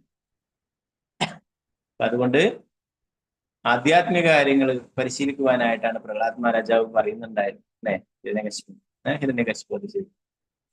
സോ അസുരന്മാരുടെ മക്കളോട് പറഞ്ഞപ്പോഴെന്താണ് അവർ കുറച്ചെങ്കിലും അത് സ്വീകരിക്കുകയുണ്ടായി. അപ്പൊ അതുപോലെ നമ്മളൊക്കെ ഈ ഭൗതിക ലോകത്തിലാണ് ഉള്ളത് അല്ലെ. നമുക്ക് ഇവിടുന്ന് രക്ഷപ്പെട്ടു പോകാനായിട്ട് നൽകിയിട്ടുള്ളതാണ് ഈ കൃഷ്ണാബോധം എന്ന് പറഞ്ഞത്. നമ്മൾ കഴിഞ്ഞ ക്ലാസ്സിൽ പറഞ്ഞു അല്ലെ. നമ്മളെ ഈ മനുഷ്യ ശരീരം ഒരു ബോട്ടായിട്ടും അല്ലെ, ഇതിന്റെ കപ്പിത്താനായിട്ട് ഗുരുവും അല്ലെ, അതിന്റെ അനുകൂലമായിട്ടുള്ള കാറ്റായിട്ട് ശാസ്ത്രങ്ങളും ഭഗവത്ഗീതയും ഭാഗവതവും അങ്ങനെയുള്ള ശാസ്ത്രങ്ങളൊക്കെ അല്ലെ നമുക്ക് ഭഗവാൻ നൽകിയിട്ടുണ്ട് അല്ലെ. ഇത് നമ്മൾ പ്രയോജനപ്പെടുത്തണമെന്ന് ശ്രീമദ് ഭാഗവതം പറയും. അപ്പൊ ഇവിടെയും അതുപോലെ പറയുന്നു, ആധ്യാത്മിക ഉപദേശങ്ങളുടെ ശക്തമായ പാശത്താൽ പതീതാത്മാക്കളെ കരകയറ്റുന്ന ശക്തനായ ഒരു വ്യക്തിയുടെ ആധ്യാത്മിക ഗുരുവിന്റെ സഹായമില്ലാതെ അന്ധകൂപത്തിൽ നിന്നും കരകയറാനാവില്ല. പതീതനായ വ്യക്തി ആ പാശത്തിന്റെ പ്രയോജനം നേടണം. അപ്പോൾ ആധ്യാത്മിക ഗുരു അല്ലെങ്കിൽ ഭഗവാൻ കൃഷ്ണൻ അവനെ അന്ധകൂപത്തിൽ നിന്നും പുറത്തു കൊണ്ടുവരുന്നു. ഒരു കയറ്, പാശം, നമ്മള് കിണറിലൊക്കെ വീണ ആൾക്കാരെ എങ്ങനെ രക്ഷിക്കുക? കയറൊക്കെ ഇട്ട് കൊടുത്തിട്ട് അവിടുന്ന് കയറ്റും അല്ലെ. ആ കയറിൽ പിടിച്ച് രക്ഷപ്പെടാൻ പറയും. അല്ലെങ്കിൽ രക്ഷപ്പെടാൻ കഴിയുന്നില്ലെങ്കിൽ വേറൊരാള് കിണറ്റിൽ ഇറങ്ങിയിട്ട് കയറിലൂടെ ഇറങ്ങിയിട്ട് ആ വീണ ആളെ രക്ഷപ്പെടുത്തിയിട്ട് കയറി വീഴും അല്ലെ. ഇങ്ങനെയൊക്കെയാണ് നടക്കുന്നത് അല്ലെ. അപ്പൊ ഇവിടെ അതേപോലെ പറയുന്നു, നമ്മളൊക്കെ ഇവിടെ ഈ ഭൗതിക ലോകത്തില് വീണ് കിടക്കുകയാണ്. ഇവിടുന്ന് രക്ഷപ്പെടാൻ പ്രഭുപാദരുടെ ഗുരു ഭക്തിസിദ്ധാന്ത സരസ്വതി ഠാക്കൂർ പ്രഭുപാദ് പറയുന്നു, നമ്മളൊക്കെ പ്രഹ്ലാദ് മഹാരാജാവ് പറഞ്ഞ പോലെ ഒരു പൊട്ടക്കിണറ്റില് വീണ് കിടക്കുകയാണ് ചെയ്യുന്നത്.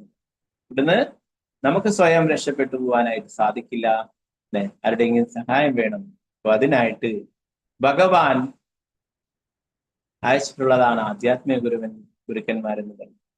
ആ നമുക്ക് രക്ഷപ്പെട്ടു പോകാനായിട്ടുള്ള കയറ് ആണ് ഈ ഒരു പരമ്പരാ സമ്പ്രദായം എന്ന് പറയുന്നത്. 4 സമ്പ്രദായങ്ങൾ: ത്രിസമ്പ്രദായം, ബ്രഹ്മസമ്പ്രദായം, ത്രിസമ്പ്രദായം, പിതൃസമ്പ്രദായം, കുമാരസമ്പ്രദായം. ഇങ്ങനെയുള്ള 4 പരമ്പരകൾ.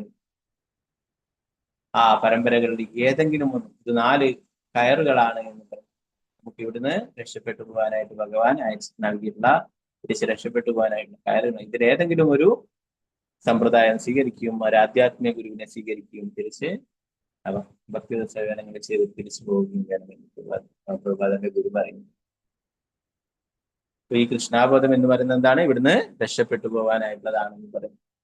അപ്പൊ എന്തായാലും ഇവിടെ വീണു അല്ലെ, എന്നാൽ എന്താ ചെയ്യുക? അവിടുന്ന് രക്ഷപ്പെട്ടു പോവാ വേണ്ടത് അല്ലെ. എങ്ങനെ വീണു എന്നൊക്കെ ചിന്തിച്ചിട്ട് ഇവിടെ തന്നെ നിന്നാൽ എന്താണ്? കയറിലിട്ടിട്ട് ഭഗവാൻ തന്നെ നേരിട്ട് വരട്ട് എന്നെ രക്ഷിക്കുവാനായിട്ട് അല്ലെ, അവിടെ കിടക്കുകയേ ഉള്ളൂ അല്ലെ. ഭഗവാൻ അയക്കുന്നതാണ് ഇങ്ങനെയുള്ള സഹായത്തിനായിട്ട് ആധ്യാത്മിക ഗുരുവിനെ അല്ലെ. അപ്പൊ അങ്ങനെയുള്ള ആധ്യാത്മിക ഗുരുവിനെ സ്വീകരിക്കുകയും കൃഷ്ണാബോധം സീരിയസ് ആയിട്ട് പരിശീലിക്കുകയും ചെയ്യുന്നതെന്ന്.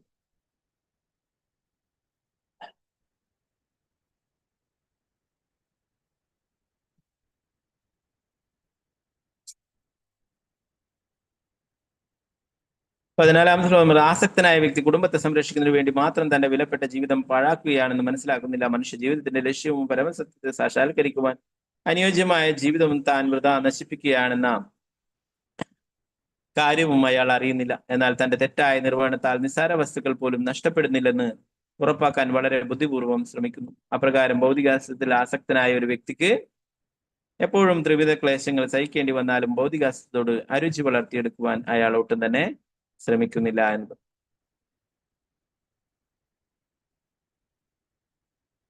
വിലപ്പെട്ട ജീവിതം പാഴാക്കി കളയാ ചെയ്യുന്നത് എന്ന് പറയുന്നു. വിഡ്ഢിയായ ഒരു മനുഷ്യ ജന്മത്തിന്റെ മൂല്യങ്ങളോ കുടുംബാംഗങ്ങളെ പരിപാലിക്കുന്നതിന് വേണ്ടി തന്റെ വിലപ്പെട്ട ജീവിതം എങ്ങനെ പാഴാക്കുന്നുവോ എന്നോ മനസ്സിലാക്കുന്നില്ല. പണത്തിന്റെ കണക്കുകൾ കൈകാര്യം ചെയ്യുന്ന വിദഗ്ധനാണെങ്കിലും വിഡ്ഢിയായതിനാൽ ഭൗതികമായി നോക്കിയാൽ പോലും താൻ എത്രമാത്രം ധനമാണ് നഷ്ടപ്പെടുത്തിയിരിക്കുന്നതെന്ന് അയാൾ അറിയുന്നില്ല.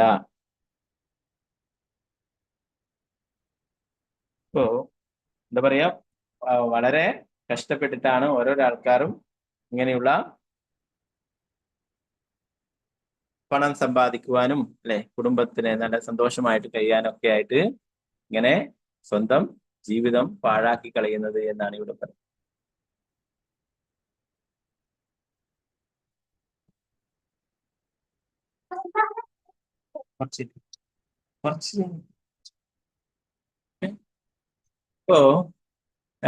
ഇപ്പൊ അടുത്ത കാലത്തായിട്ടൊരു കാര്യം കേൾക്കുകയുണ്ടായി. ഒരു വ്യക്തി, ഒരു ഗൃഹസ്ഥൻ, അദ്ദേഹത്തിന്റെ ഭാര്യ, ചെറിയ കുറച്ച് കുട്ടികൾ, 3 കുട്ടികൾ ഉണ്ടായിരുന്നു. ചെറിയ പ്രായത്തിൽ തന്നെ എന്താ പറയാ, കുട്ടികൾക്ക് ചെറിയ പ്രായം ഉണ്ടാകുമ്പോൾ തന്നെ ആ ഭാര്യ മരിച്ചു എന്ന് പറഞ്ഞു. പിന്നീട് ഇദ്ദേഹം വളരെ കഷ്ടപ്പെട്ടിട്ട് ജോലിയൊക്കെ ചെയ്ത് വീട്ടിൽ വന്നിട്ട് ഭക്ഷണമൊക്കെ ഉണ്ടാക്കി, ആ ജോലി ചെയ്ത് പണമൊക്കെ കൊണ്ടുവന്ന് വീട്ടിൽ വന്ന് ഭക്ഷണമൊക്കെ ഉണ്ടാക്കിയിട്ട് അങ്ങനെ ആ കുട്ടികൾക്ക് ഭക്ഷണം, അവരെ വളർത്തി, അവര് വലുതായി, അവർക്ക് നല്ല വിദ്യാഭ്യാസം നൽകി. അപ്പൊ അവരൊക്കെ അങ്ങനെ നല്ല ജോലിയൊക്കെ ലഭിച്ചു. അങ്ങനെ അവരൊക്കെ നല്ല ഓരോരോ വ്യക്തികൾക്ക് വിവാഹമൊക്കെ ചെയ്തു കൊടുത്തു. അപ്പോ അവസാനം ഈ ഇദ്ദേഹത്തെ നോക്കാൻ ആരുമില്ല. അങ്ങനെ ഇദ്ദേഹത്തെ അവരൊക്കെ അനാഥാലയത്തിലേക്ക് കൊണ്ടുപോയി ആക്കുകയുണ്ടായിരുന്നു. അനാഥാലയത്തിൽ നിന്ന് അവര് ഇദ്ദേഹത്തിന് അസുഖമായപ്പോഴൊക്കെ നിങ്ങളൊക്കെ അന്വേഷിക്കുന്നു, നിങ്ങളൊക്കെ വന്ന് കാണൂ എന്നൊക്കെ പറഞ്ഞു. എന്നാൽ അവര് വരാനൊന്നും തയ്യാറായില്ല. അവസാനം അദ്ദേഹം മരിക്കുകയും ചെയ്തു. മരിച്ചപ്പോഴും അവരൊന്നും വന്നില്ല എന്ന് പറഞ്ഞു. അവർ പറയുകയുണ്ടായി, നിങ്ങൾ ഇതിന്റെയൊക്കെ ഈ കർമ്മങ്ങളൊക്കെ ചെയ്യുന്നതിന്റെയൊക്കെ ചടങ്ങൊക്കെ ഒന്ന് ലൈവായിട്ട് കാണിച്ചു തന്നാൽ മതി, നമ്മൾ ഇവിടുന്ന് കണ്ടോളാമെന്ന് പറയും. ഇവിടെ തന്നെ ഇന്ത്യയിലൊക്കെ പല സ്ഥലങ്ങളിലും ഒക്കെ ആയിട്ടുള്ള ആൾക്കാരാണ്. അപ്പൊ ഇങ്ങനെയൊക്കെയാണ് ജീവിതം. എന്താ പറയാ, ഇതൊക്കെ നേരത്തെ പറഞ്ഞു അല്ലെ, ബന്ധങ്ങളൊക്കെ താൽക്കാലികമായിട്ട് മാത്രമാണ്. നേരത്തെ പറഞ്ഞു, ഒരു നദി ഒഴുകുമ്പോൾ അല്ലെ ധാരാളം വസ്തുക്കൾ ഒന്നായി കൂടിച്ചേരുകയും പിന്നീട് എല്ലാം വേർപിരിക്കുകയും ഒക്കെ ചെയ്യും. അതുപോലെ എന്താ പറയാ, തൽക്കാലത്തേക്കുള്ളതാണ് ഈ ഒരു മനുഷ്യജന്മത്തിലുള്ള ബന്ധങ്ങളൊക്കെ അല്ലെ. അപ്പൊ അതിനായിട്ട് ഈ ജീവിതം പാഴാക്കരുതെന്നാണ് പ്രഭാതിൽ പറയുന്നത്. ഇതിന് വേണം, അതിന്റെ കൂടെ തന്നെ ഇങ്ങനെ ആരെയും നോക്കണ്ട എന്നല്ല, എല്ലാവരെയും നോക്കണം. അതിന്റെ കൂടെ തന്നെ നമ്മൾ ഭക്തിയുടെ സേവനങ്ങളും അനുഷ്ഠിക്കണം. ഇങ്ങനെ ധാരാളം ആൾക്കാരുണ്ട്. ഇങ്ങനെ എന്താ പറയാ, ഗൃഹസ്ഥാശ്രമം, അതാണ് പറയുന്നത്. ഭഗവാന്റെ ഭക്തി സേവനങ്ങൾ ചെയ്തുകൊണ്ട് തന്നെ ഗൃഹസ്ഥനായിട്ട് ജീവിക്കുവാൻ. അല്ലെങ്കിൽ എന്താണ് പ്രഹ്ലാദ് മഹാരാജ് നേരത്തെ പറഞ്ഞത്, അതാണ് ഗൃഹമേധികളായിട്ട് ജീവിക്കുന്നവരെയാണ് ഉദ്ദേശിച്ചുകൊണ്ട് പറയുന്നത്. ഗൃഹമന്ദകൂപം എന്ന് പറയും. ഗൃഹസ്ഥരായിട്ട് ജീവിക്കുന്നത് നല്ലത് തന്നെയാണ്, ഭക്തി സേവനങ്ങളൊക്കെ ചെയ്യാനായിട്ട് നല്ലത് തന്നെയാണ്. എന്നാല് ഭഗവാനെ മുൻനിർത്തിക്കൊണ്ട് എല്ലാം ചെയ്യുന്നില്ലെങ്കിൽ എന്താണ്, അതൊക്കെ ഗൃഹമേദികളാണ്, ഗൃഹസ്ഥാശ്രമമല്ലാതായി തീരും അല്ലെ. അതാണ് ഇവിടെ പ്രഹ്ലാദൻ മഹാരാജ് ഗൃഹമന്ദകൂപം, പൊട്ടക്കിണറ്റിലാണ്, അവിടുന്ന് ഒരിക്കലും രക്ഷപ്പെട്ട് പോവാനായിട്ട് സാധിക്കുന്നില്ല. പ്രഭാതർ പറയുന്നത് കൃഷ്ണാബോധത്തിലുള്ള ഒരു വ്യക്തിയാണെങ്കിൽ അദ്ദേഹത്തിന് എന്താ പറയാ, പത്നിയും അല്ലെ, ഭാര്യയും മക്കളും കുടുംബമൊക്കെ ഒന്നിച്ച് കൃഷ്ണാബോധം പരിശീലിക്കുകയും അല്ലെ, അവർക്കൊക്കെ ഭഗവാന്റെ കാരുണ്യം നേടാനായിട്ട് സാധിക്കും. അല്ല മറ്റുള്ള രീതിയിലാണെങ്കിൽ എന്താണ്, നേരത്തെ പറഞ്ഞു അല്ലെ, വീണ്ടും ജനിച്ചും മരിച്ചും കൊണ്ടേയിരിക്കേണ്ടതായിട്ട് വരുന്നു. ധാരാളം പണം ഉണ്ടാക്കുന്നതിനെ കുറിച്ച് പറഞ്ഞില്ലേ. ഇവിടെ ചാണക്യ പണ്ഡിതൻ പറഞ്ഞിട്ടുള്ള കാര്യം പറയുന്നു, കോടിക്കണക്കിന്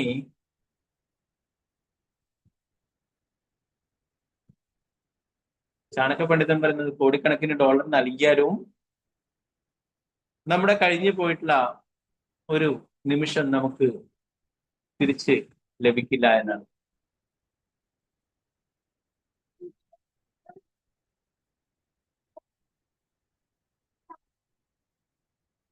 കോടിക്കണക്കിന് ഡോളറുകൾ പോലും വിലപ്പെട്ട ജീവിതത്തിന് ഒരു നിമിഷത്തിന് തുല്യമാവില്ല ഇത് സംബന്ധിച്ച് ചാണക്യ പണ്ഡിതൻ വിഡ്ഢിയായ ഒരു വ്യക്തി സാമ്പത്തികമായി കണക്കാക്കിയാൽ പോലും എത്രയധികമാണ് തനിക്ക് നഷ്ടപ്പെടുന്നത് എന്ന് മനസ്സിലാക്കാതെ തന്റെ വിലപ്പെട്ട ജീവിതം പാഴാക്കി കളയും.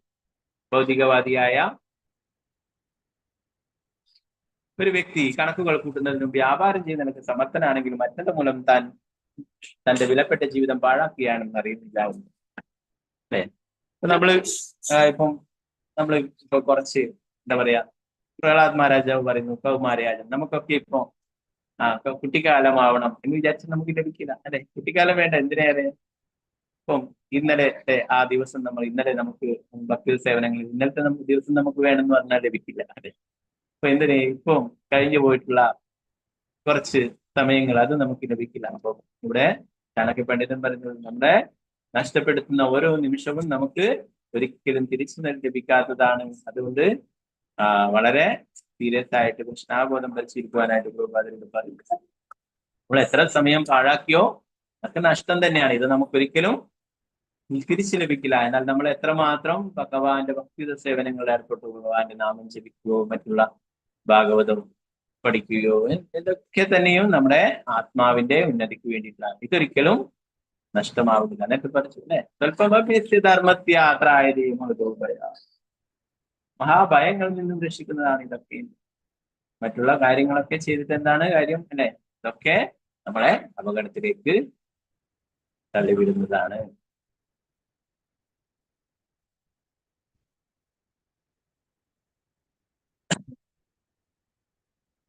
ഭൗതികമായ ജീവിതം മൂലം നിരന്തരം ത്രിവിധ ക്ലേശങ്ങൾ സഹിച്ചിട്ടും അതിന് പരിഹാരം കാണുന്നതിനുള്ള വിവേകമില്ല. ബുദ്ധിമാന്മാരായിട്ടുള്ള ആൾക്കാർ എന്താണ് ഇതൊക്കെ മനസ്സിലാക്കിയാൽ കുറച്ചൊക്കെ കൃഷ്ണാബോധത്തോട് താല്പര്യമുണ്ട്. അല്ലാത്തവരെന്താണ് ഇവിടെ തന്നെ കഴിയുകയുള്ളൂ എന്നത് 15ാമത്തെ ശ്ലോകത്തിൽ പറയുന്നത്, കുടുംബ പരിപാലനത്തിൽ അമിതാസക്തനായ ഒരു വ്യക്തിക്ക് ഇന്ദ്രിയങ്ങളെ നിയന്ത്രിക്കാൻ കഴിയില്ല. അയാൾക്ക് ധനം സമ്പാദനയെ കുറിച്ചുള്ള ചിന്തകളായിരിക്കും. അന്യരുടെ പണം അപഹരിക്കുന്ന ഒരുവൻ ഭരണകൂടത്തിന്റെ നിയമങ്ങളാലും മരണാനന്തരം യമരാജന്റെ നിയമങ്ങളാലും ശിക്ഷിക്കപ്പെടുമെന്ന് അറിയാമെങ്കിലും ധനസമ്പാദിക്കാനായി മറ്റുള്ളവരെ വഞ്ചിക്കുന്നത് തുടരുന്നു. കാരണം മറ്റുള്ളവരുടെ പണം അപഹരിക്കുന്നു അല്ലെ, അതിന് ഇവിടെ ഭരണകൂടം ശിക്ഷിക്കുന്നു. ഇനി അഥവാ ഇവിടെ ശിക്ഷിച്ചില്ലെങ്കിൽ എന്താണ്, തീർച്ചയായിട്ടും യമരാജന്റെ ശിക്ഷ ഏൽക്കേണ്ടതായിട്ട് വരുന്നു. ഇങ്ങനെയൊക്കെ അറിയാമെങ്കിലും അവരെ ഈ കുറ്റകൃത്യങ്ങൾ തുടർന്നുകൊണ്ടേയിരിക്കുന്നു എന്നാണ് പറയുന്നത്. ഇക്കാലത്ത് ജനങ്ങൾ പ്രത്യേകിച്ചും അടുത്ത ജന്മത്തിലോ യമരാജന്റെ കോടതിയിലോ പാപികൾക്കുള്ള വിവിധ ശിക്ഷകളിലോ വിശ്വസിക്കുന്നില്ല. ധനസമ്പാദനത്തിനായി അന്യരെ ചതിക്കുന്നവർ സർക്കാരിന്റെ നിയമങ്ങളാൽ ശിക്ഷിക്കപ്പെടുമെന്നെങ്കിലും അവർ കുറഞ്ഞ വർഷം മനസ്സിലാക്കിയിരിക്കണം. എന്നിരുന്നാലും ജനങ്ങൾ അടുത്ത ജന്മത്തിലെയോ അത് നിർണ്ണയിക്കുന്ന ഈ ജന്മത്തിലെയോ നിയമങ്ങളെക്കുറിച്ച് ഗവനിക്കുന്നേയില്ല. ഒരുവൻ എന്തെല്ലാം ജ്ഞാനങ്ങൾ ഉണ്ടായാലും ഇന്ദ്രിയങ്ങളെ നിയന്ത്രിക്കാൻ കഴിഞ്ഞില്ലെങ്കിൽ അവന്റെ പാപകർമ്മങ്ങൾ അവസാനിപ്പിക്കുവാനാവില്ല.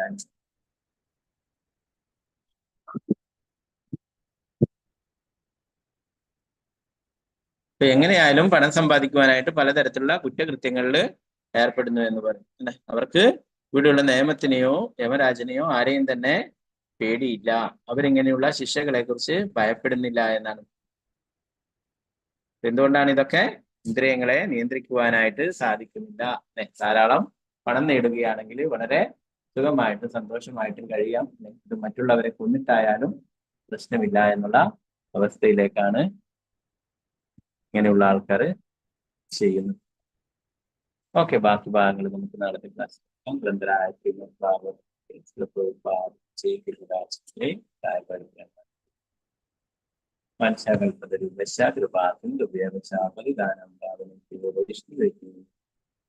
അനന്തഗുരു വൈഷ്ണവ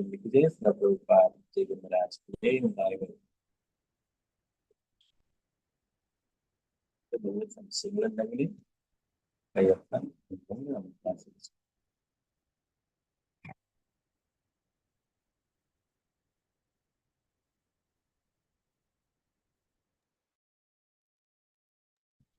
हरे कृष्णा प्रभु जी, हरे कृष्णा प्रभु जी, हरे कृष्णा। हरे कृष्णा प्रभु जी। हरे कृष्ण प्रभु जी। हरे कृष्णा प्रभु जी। हरे कृष्णा प्रभु जी, हरे कृष्णा। प्रणाम प्रभु जी, प्रणाम। हरे कृष्णा।